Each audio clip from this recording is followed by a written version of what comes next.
과제를 다 해오셨을 그 추가적 승계에 대해서 제가 조금 말씀을 드리면은, 이 부분은 제가 말씀을 어떻게 지난 시간에 들었냐면은, 추가적 승계 부분만 참가 승계랑 인수 승계에서 그 추가적 형태로는 제가 승계가 안 된다는 걸 설명을 드렸는데, 이 부분은 얘만 공부를 해서는 절대 이해가 안 돼요. 이 기판력을 반드시 같이 공부를 해줘야 돼요. 여러분들이 기판력이랑 그 다음에 저기 부동산 등기법 이 세 가지를 같이 봐줘야만 이해가 되는 부분인데, 다시 한번 제가 설명을 드려볼게요. 케이스 두 개를 한번 풀어보겠습니다. 케이스 두 개로. 첫 번째 케이스는 뭐냐면은, 케이스 1번은 A가 소유권자라는 거는 우리가 공통이라고 할게요. A가 소유권자인데 B라는 애가 여기 대해서 원인무효 등기를 했다고 할게요. 원인무효 등기. 그 다음에 C가 얘로부터 또 양수받았다고 할게요. C가 양수를 받았다. 이 사례가 케이스 1이고, 그 다음 케이스 2는 뭐냐면은 똑같이 A가 소유권자인데, 그래서 소유권자의 소유권자고, 그 다음 B가 이 건물에 대해서 불법 점유자고, 아니 건물이 아니고 딱 이거 둘 다 토지예요. 토지. X 토지 소유권자일 때 불법 점유자인데, 얘가 그 다음에 건물을 불법 건축을 했다. 불법 건축 건물. 그 다음에 C라는 애는 건물의 양수인이에요. 건물의 양수인. 얘가 지금 여러분 이거 미등기 양수인도 철거 대상 되는 거 아시잖아요. 그죠? 미등기 양수인. 이 경우에 잘 보세요. 이게 여러분 일단 이걸 한번 짚고 넘어가 볼게요. 첫 번째 제가 여기서 쟁점은 뭐냐면은, 우리 부동산 등기법상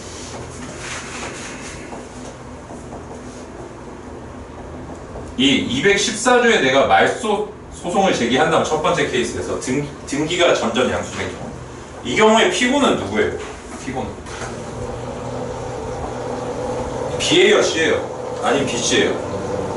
답은 BC 모두가 된다는 거거든요. BC 모두가 된다는 거. 이해되세요? BC 모두가 된다는 거. 왜? 이거는 제가 소유권의 경우에만 판례 예외적인 태도라고 했죠. 소유권이기 때문에. 제한물권 같은 경우는 넘어갔을 때 최종 사람을 상대로 무조건 해야 된다. 그래서 양립할 수 없다. 원래는 양립할 수 없으면 맨 마지막 사람만 대상으로 해야 되는데, 소유권에 대해서만 판례가 중간 사람도 다 등기 말소를 가능하게 하고 있거든요. 그 다음에 두 번째 쟁점은 뭐냐면은, 만약에 이 경우에 B라는 애한테 B 확정 판결, 승소 확정 판결을 받았을 때 B한테 C한테 기판력이 미치나요?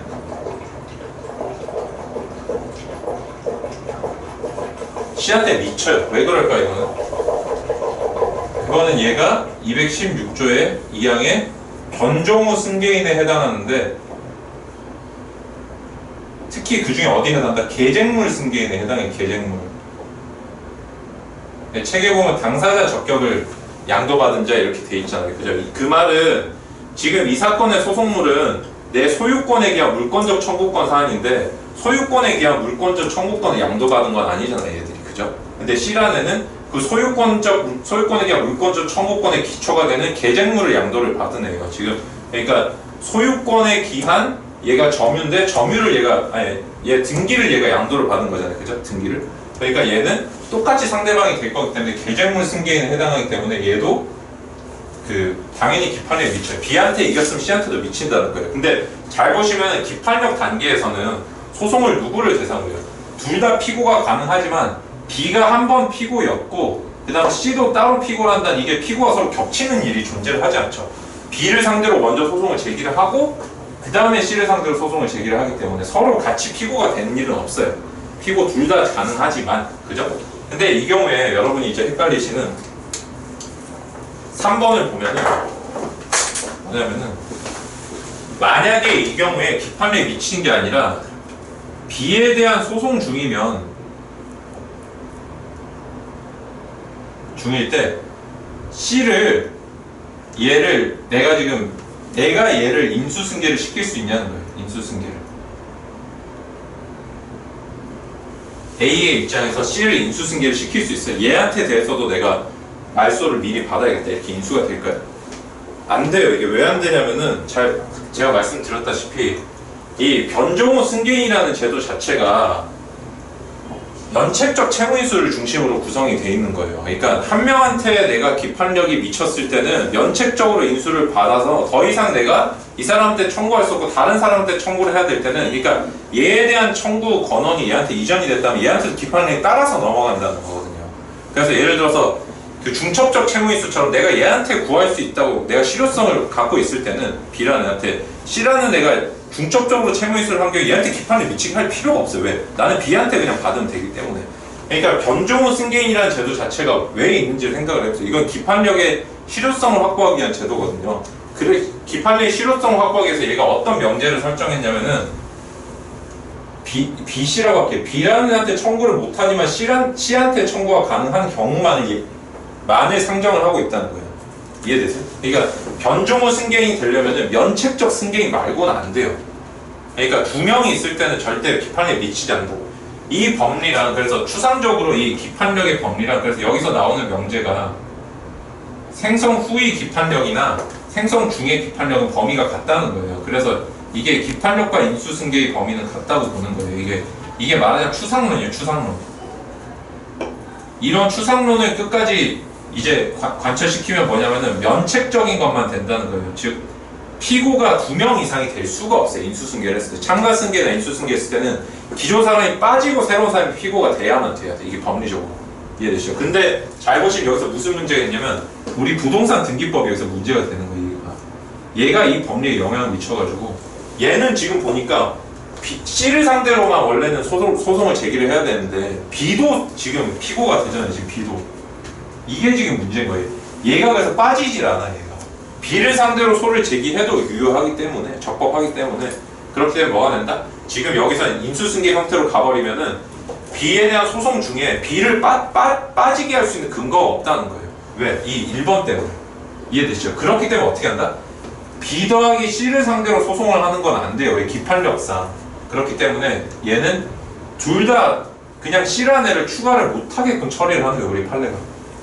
2명을 상대로 소제기하는 게 안 되기 때문에 기판력이 취지라는 건 한 명한테 기판이 생겼을 때 다른 애한테도 미친다. 이 뜻이기 때문에 지금 이 생성 중의 기판력 제도인 인수승계 제도 자체도 얘도 어떻게 한다? B한테 대한 기판력으로 얘한테 뭔가를 받아가지고 얘가 빠졌을 때 C한테 대항해야 되는 사태가 발생했을 때 그때만 된다는 거예요. 그래서 동시에 피고가 되는 경우에는 이게 인수승계가 안 된다는 거예요.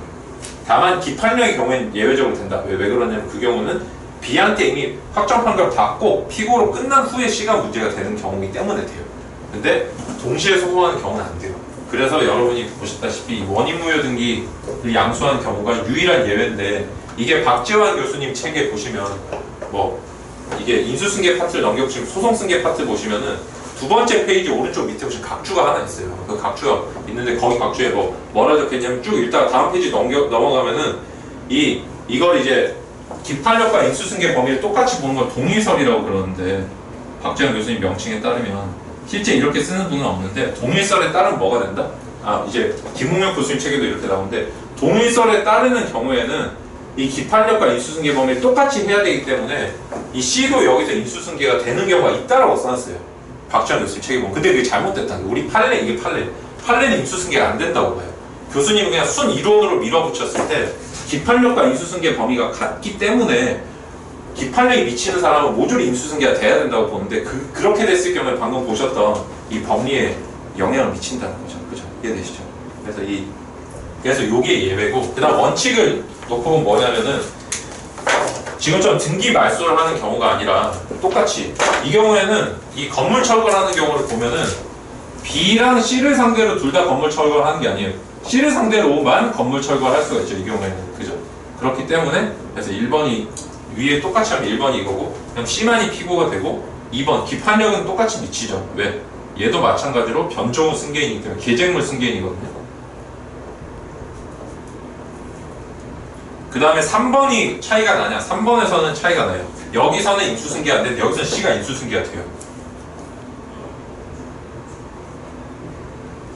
이해되시죠? 왜? 여기서는 피고가 한 명밖에 없기 때문에 인수승계가 된다는 게. 그래서 지금까지 한 법리를 우리가 쭉 하나의 명제로 책에다 그냥 탁 써놓은 게 뭐냐면은 이렇게 써놓은 거예요. 책에서는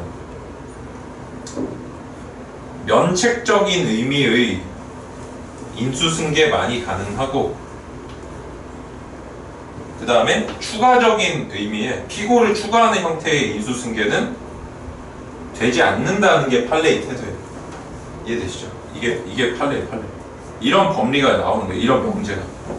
이해되시죠? 추가적 인수승계가 케이스 1이고, 그 다음에 면책적 인수승계가 케이스 2예요. 근데 둘 다 보면 물권적 청구는 똑같아야 돼요. 이론적으로 원래 물권적 청구권이기 때문에 똑같이 처리를 해야 된다는 게 우리 박지환 교수님의 생각인데, 근데 실제 판례상으로 이렇게 차이가 난다. 왜? 부동산 등기법 때문에. 등기가 전전 양수된 경우에는 뭐다? 피고가 추가되는 경우가 발생한다는 거죠. 이해되셨어요?